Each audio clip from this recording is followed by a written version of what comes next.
everyone. My name is Christina. I'm Chris. Vince. I'm Josh. And we're presenting the critical issues in the nightclub industry.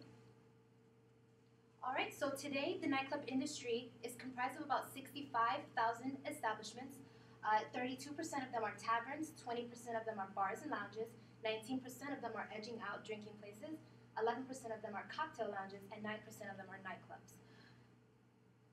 Okay, so this industry combined has generated about $23 billion in sales, with the average establishment accounting for $200,000 of those.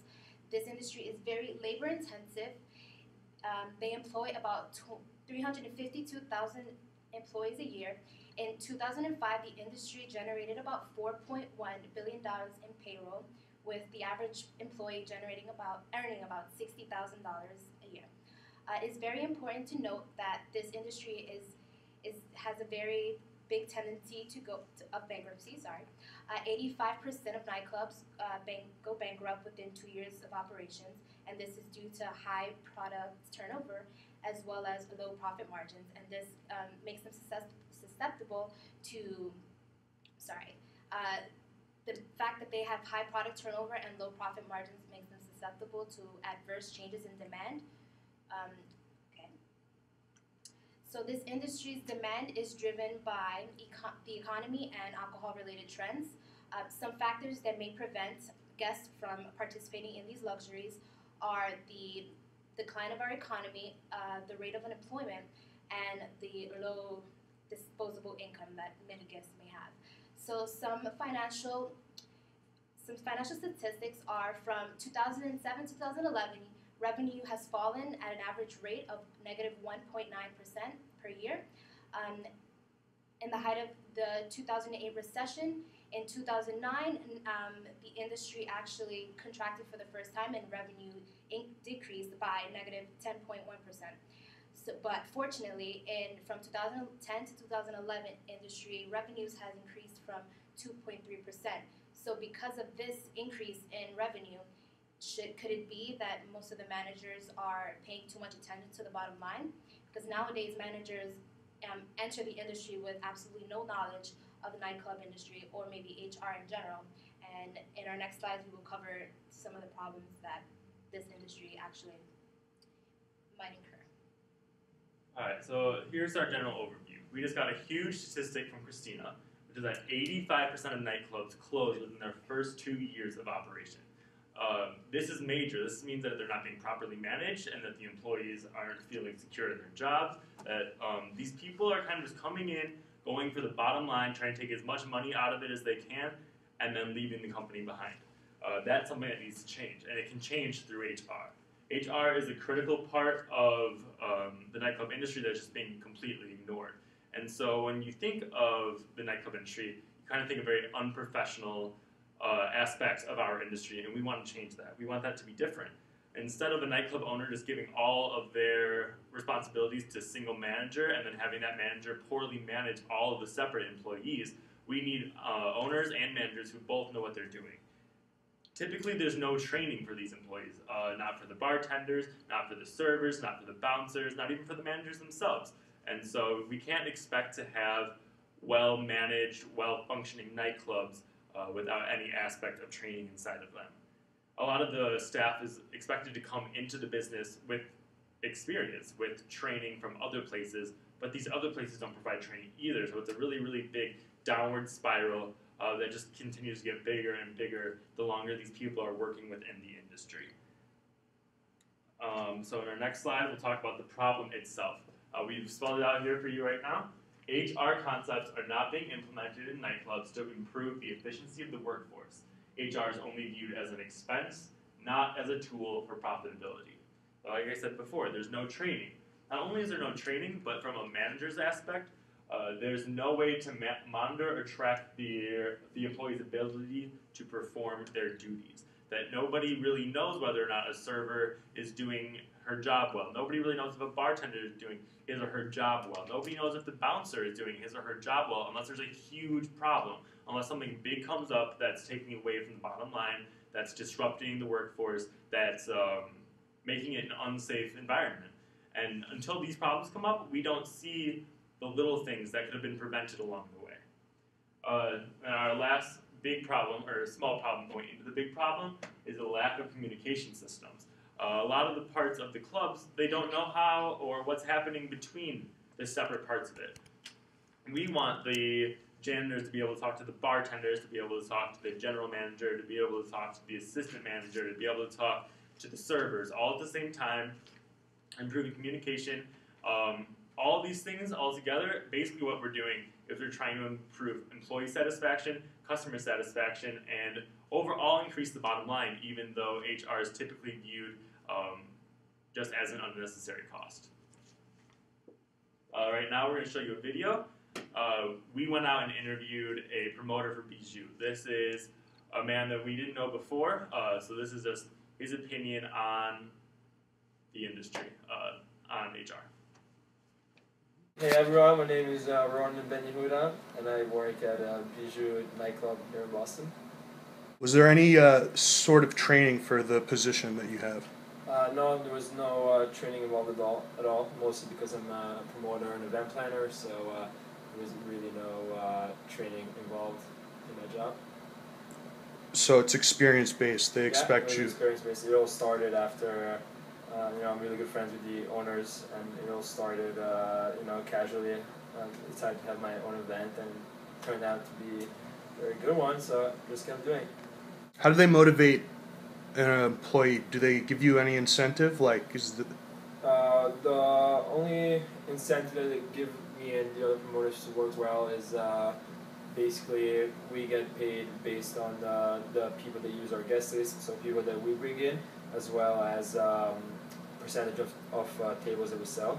So that's really how we make money. And then obviously when we have our own event and have more tables and bring more people and kind of generate more revenue for the club, we sometimes get a small percentage of the whole night, so including the money that comes from the bar or all the admissions. If an employee messes up, is there any documentation for the employee? Luckily for the job that I have to do, there's no really, they're not really strict. There's no really documentation or penalties that we have to suffer if we somehow mess it up. But other employees at Bijou, such as the bartenders or security guys or the bottle girls or the hostess, they're more inclined to receive such documentation and complaints. A promoter or event planner doesn't bring enough people. How do they handle that? Do they don't fire him? They just they want to keep the business that he could potentially bring, right? Luckily for me, the relationship that I have with the owners and managers at Bijou is more of like friendship kind of relationship as opposed to a working relationship. So there's no really negative consequences from a given night or in a given event. I don't bring as many people as I should, or if I don't perform as well as they would like me to. So there's no really big consequences. Our first solution would be to outsource training for bartenders, promoters, and security staff. By having professionals train and teach our staff, it gives our staff a way of professionally doing their jobs. Previously, they didn't even get any training. Now we are providing a professional setting for our staff to learn how to do their jobs. However, this also comes with many disadvantages. If they're being trained by outsiders not within the club, the outsiders who are training may not know all the different things about our club which are necessary to know. Another disadvantage is that there is added cost to outsource this training. And there's also another disadvantage in potential for redundancy. For example, if a bartender has previously been trained before he came to our position, yet we have mandatory outsourced training for all bartenders, we are wasting his time as well as our time because he can already do the job at a professional level. And going on to, we have now two examples. First example of security personnel training, known as Safer Bars. It's a 6-step program. First, how aggression escalates. Second, assessing the situation. Third, keeping your cool. Fourth, effective body language. fifth, responding to the situation, and sixth, the legal issues. And here's a brief video clip of the Seattle security training video, how to train bouncers. Recent police stats show violence is down in some of Seattle's club neighborhoods. Yet some nightclubs out there are still working to recover from a black eye, so to speak. So today, some of them sent their security teams to school. KOMO 4's Tricia Manning-Smith has more. They're working to improve on the old bouncer stereotype and instead focus on overall club security to prevent problems before they can happen. This drunk asked for it, and he got it. The bouncer takes him out in a chokehold. Guys. That happened recently in San Francisco, but here in Washington, Chokeholds, neck holds, chokeholds are considered deadly force. that kind of response could potentially land a club's security team in jail, not the drunk. Assaulting force, that's when you cross the line. Detective Bob Peth is a Seattle nightclub cop. I've done nothing but nightlife stuff. He's training the nightclub's front lines. If you've got a bad reputation as a club, bad people are going to come. He showed this movie clip to illustrate how to prevent brawls, teaching nightclub staff when and when not to fight back. Yes, you can use force just by raising your voice. He's showing security how not to take threats personally. I'm gonna kick your ass. I'm gonna shoot you. You don't know who I am. I'll be back. Security business owner Sean Howard hears drunks yell threats almost nightly as he's guarding the doors. Just screaming and yelling as they're walking away. He and his muscle-bound team are equipped to fight back if provoked, but they're training to defuse threats before they erupt. So we're here to make sure people have a safe, good time. Today's class was voluntary. The police department has offered it now for 6 years. Reporting live, I'm Tricia Manning-Smith, KOMO 4 News. Our second solution would be to promote from within. By promoting from within, we save money by not having to hire an external promoter. It also gives promoters something they are passionate about selling. By promoting from within, we also allow the manager a way to monitor employees' results and progress. For example, if a certain promoter has a great table that night, he or she would get a percentage of those sales. On the other hand, if a promoter does not have a great night, he or she will not be reprimanded for their lack of sales. It just allows the manager to monitor the results and progress of each of his or her promoters. By promoting from within, it also allows the manager to control the public's perception of the club. Previously, if you hired an external promoter, they would decide how your club is viewed. But by promoting from within, the manager gets to decide. And finally, the exclusivity factor of it. No matter how much money you have in your pocket on a busy night, if you have good promoters, you will not get into a club unless you know a certain promoter. Now, the disadvantages of promoting from within include we are liable for all the underage patrons that end up coming. This can prove very costly and also costly in terms of money and legal issues.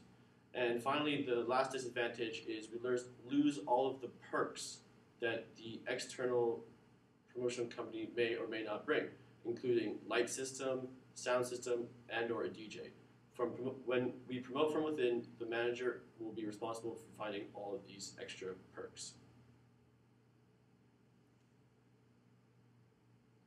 So the third solution is to implement interactive technology in the nightclub industry to improve the human resources. And the interactive technology would be on an iPad, and the program would be able to improve the manager, the bartender, the janitor, the security team. Everyone will benefit from this. And for the manager, he's now going to be able to have stats on all the employees, be able to track, monitor where they've been throughout the club, who's the most active.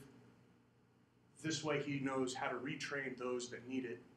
And then for the bartender, you'll be able to monitor, track their beverage control, see if there's any theft. The biometric security systems, they'll be able to monitor your employees for potential theft within your own club, as well as customers, as well as seeing if someone's gonna cause violence or crime, you see their facial expressions, you know to stop it before it happens. If you see someone sick by their facial expressions, like they're gonna throw up, you know to get in there before a mess is made. You also have the ability to drop an employee alert. So if you know that a mess has just been made, an alert has been dropped that's specific to the janitors. They don't need to speak English with anyone if they don't speak the native language. They just know where to go, where to clean right away.